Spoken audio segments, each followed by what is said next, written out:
All right, welcome back to Verb's 2022 goal setting challenge.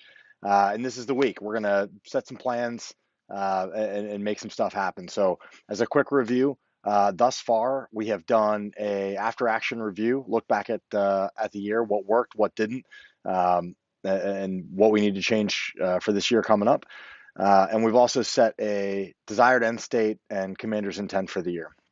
So at this point, assuming you've kept up and you're sort of on glide slope there, uh, we're in a really good position to sort of press ahead and actually set goals that are specific, measurable, achievable, relevant, and time bound moving forward. So that's what we're going to do. And without further ado, let's just dig into it. So what we've got in the email is a step by step set of actions that will get you a plan for the year.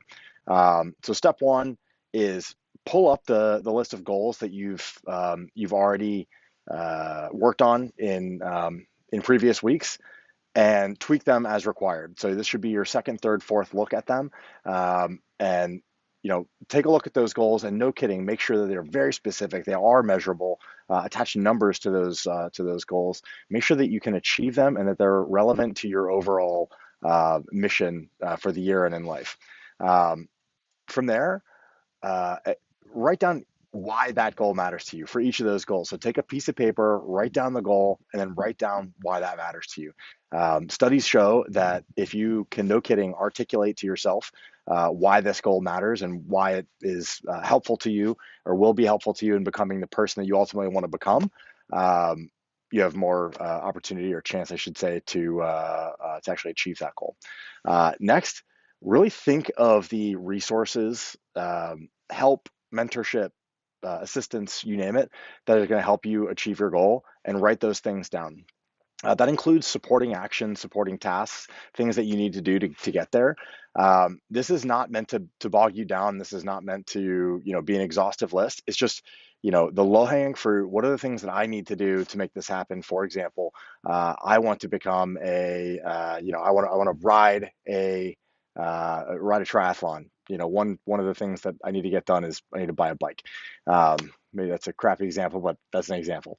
Um, for each of these goals, set an exact timeline. I will run 5 miles by August 1st. Whatever it may be for you, set that exact timeline and what the date that you will achieve this goal, not later than, I should say. Um, Set a reward for each of those goals. It doesn't have to be anything crazy. It doesn't have to be a trip to Disneyland or something, but give yourself uh, a reward for each goal. Again, studies show that if you reward yourself for achieving goals like these, it is helpful and it will help you achieve the goal and will help you sort of uh, build these habits into your daily life. Next, using whatever system that you use. I use a Google Calendar. If you use a written journal, whatever it is, use it. Set those timelines and mark those dates on your calendar. Enough said. Uh, and then finally, in that written journal, on those loose leaf pieces of paper, um, write down those goals and those timelines so you have them, um, and then build yourself a habit, a process where every week, every month, you are looking at those goals, setting your sort of expectations. Hey, for February, what am I going to be doing to get closer to my goal of running that 5K in by August? How am I going to take steps to achieve that goal? Um, and that's it. So once you have this done, what you ought to have is once you've done these steps, I should say, you ought to have written in a journal all of your goals for the year with a set of timelines and supporting tasks associated with it. You'll also have we call it a battle rhythm where you are, on a weekly, monthly basis, checking in with those goals and timelines to see where you are and what you need to do this month, this week to take steps towards that goal. Uh, if you actually do this, no kidding, you're gonna have a very productive year.